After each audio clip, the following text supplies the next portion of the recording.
Press Lord. Suleman के नीति वचन। ये वचन अगर आप रोज़ पढ़ेंगे या सुनेंगे तो आपको इन वचनों के द्वारा विवेक मिलेगा और आप दुराचार से बचे रहेंगे। आइए इन वचनों को एक साथ पढ़ते हैं। नीति वचन 7 अध्याय का पहले पद से हम पढ़ते हैं। हे मेरे पुत्र, मेरे वचनों को पाल और अपने मन में मेरे आदेश संचित कर। मेरे आदेशों का पालन करता रहे तो तू जीवन पाएगा। तू मेरे उपदेशों को अपनी आँखों की पुतली सरीखा संभाल कर रख। उनको अपनी उंगलियों पर बांध ले। तू अपने हृदय पटल पर उनको लिख ले। बुद्धि से कह, तू मेरी बहन है, और तू समझ बूझ को अपनी कुटुंबी जन कह दे। वे ही तुझको उस कुलटा से और स्वेच्छाचारिणी पत्नी के लुभावने वचनों से बचाएंगे।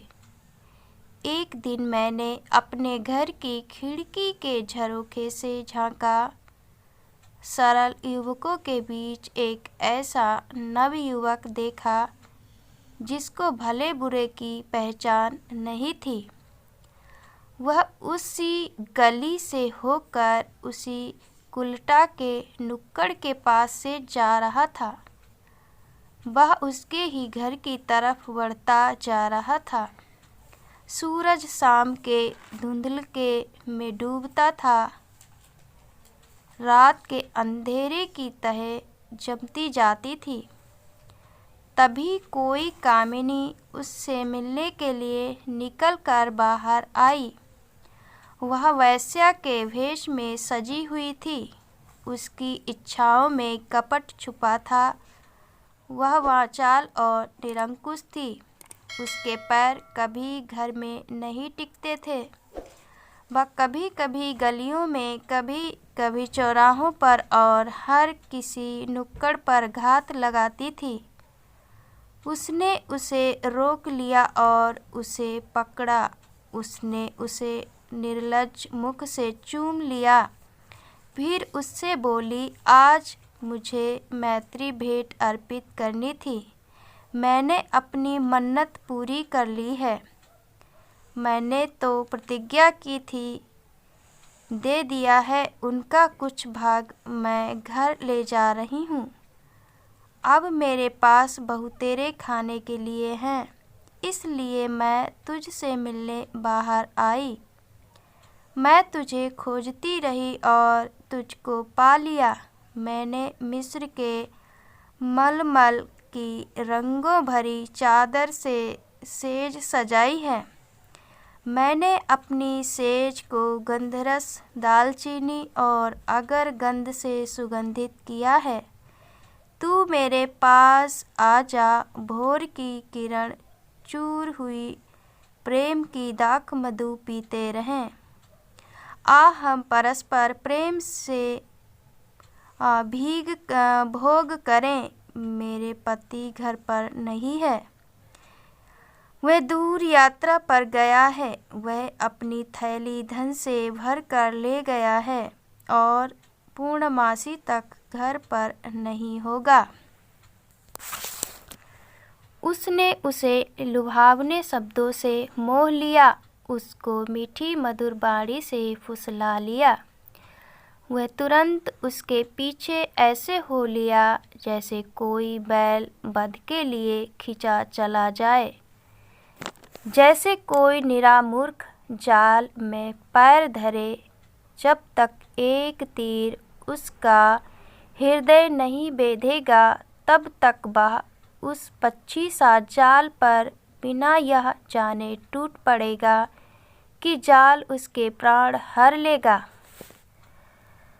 सो मेरे पुत्रों, अब मेरी बात सुनो और जो कुछ मैं कहता हूँ उस पर ध्यान धरो। अपना मन कुलटा की राहों में मत खींचने दो अथवा उसे उसके मार्गों पर मत भड़कने दो। भटकने दो, कितने ही शिकार उसने मार गिराए हैं। अब उसने जिनको मारा उनका जमघट बहुत बड़ा है। उस घर का वह राजमार्ग है जो कब्र को जाता है और नीचे मृत्यु की काल कोठरी में उतारता है। परमेश्वर आपको इन वचनों के द्वारा बहुत बहुत आशीष दे। आगे हम 8 अध्याय का पहला पद देखते हैं कि बुद्धि आपको क्या कहना चाहती है। क्या बुद्धि सुबुद्धि तुझको पुकारती नहीं है? क्या समझ बूझ ऊंची आवाज़ नहीं देती? वह राह के किनारे ऊंचे स्थानों पर खड़ी रहती है, जहाँ मार्ग मिलते हैं। वह नगर को जाने वाले द्वारों के सहारे ऊपर सिंह द्वार के ऊपर पुकार कर कहती है, हे लोगों, मैं तुमको पुकारती हूँ, मैं सारी मानव जाति हेतु आवाज़ उठाती हूँ। अरे भोले लोगों, दूर दृष्टि प्राप्त करो, तुम जो मूर्ख बने हो, समझ बूझ अपनाओ। सुनो, क्योंकि मेरे पास कहने को उत्तम बातें हैं। अपना मुख खोलती हूँ जो कहने को उचित है। मेरे मुख से तो वही निकलता है जो सत्य है, क्योंकि मेरे होठों को दुष्टता से घृणा है। मेरे मुख के सभी शब्द न्यायपूर्ण होते हैं, क्योंकि कोई भी कुटिल अथवा भ्रांत नहीं है।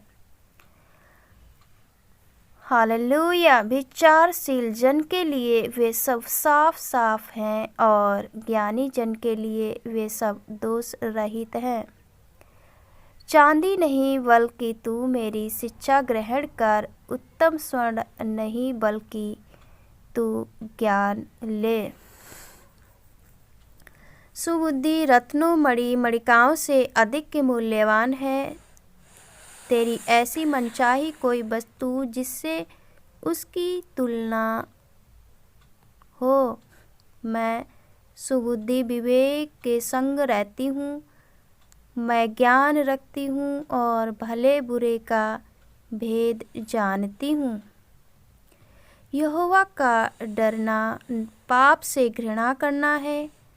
गर्व और अहंकार, कुटिल व्यवहार और पतनोन्मुख बातों से मैं घृणा करती हूँ। मेरे परामर्श और न्याय उचित होते हैं। मेरे पास समझ बूझ और सामर्थ्य है। मेरे ही सहारे राजा राज्य करते हैं और शासक नियम रचते हैं जो न्यायपूर्ण हैं। मेरी ही सहायता से धरती के सब महानुभाव शासक राज चलाते हैं। जो मुझसे प्रेम करते हैं, मैं भी उन्हें प्रेम करती हूँ। मुझे जो खोजते हैं, मुझको पा लेते हैं। सम्मतियाँ और आदर मेरे साथ है। मैं खरी संपत्ति और यश देती हूँ। मेरा फल स्वर्ण से उत्तम है। मैं जो उपजाती हूँ वह शुद्ध चांदी से अधिक है। मैं न्याय के मार्ग के सहारे नेकी की राह पर चलती रहती हूँ। मुझसे जो प्रेम करते उन्हें मैं धन देती हूँ और उनके भंडार भर देती हूँ। यहोवा ने मुझे अपनी रचना के प्रथम अपने पुरातन कर्मों से पहले ही रचा। मेरी रचना सनातन काल से हुई, आदि से जगत की रचना के पहले से हुई। जब सागर नहीं थे, जब जल के लबालब सोते नहीं थे, मुझे जन्म दिया गया। मुझे पर्वतों पहाड़ियों की स्थापना से पहले ही जन्म दिया गया। धरती की रचना या उसके खेत अथवा जब धरती के धूल कण रचे गए। मेरा अस्तित्व उससे भी पहले वहाँ था, जब उसने आकाश का वितान ताना और उसने सागर के दूसरे छोर पर क्षितिज को रेखांकित किया था। प्रभु आपको इन वचनों के द्वारा बहुत आशीष दे। जय मसीह की।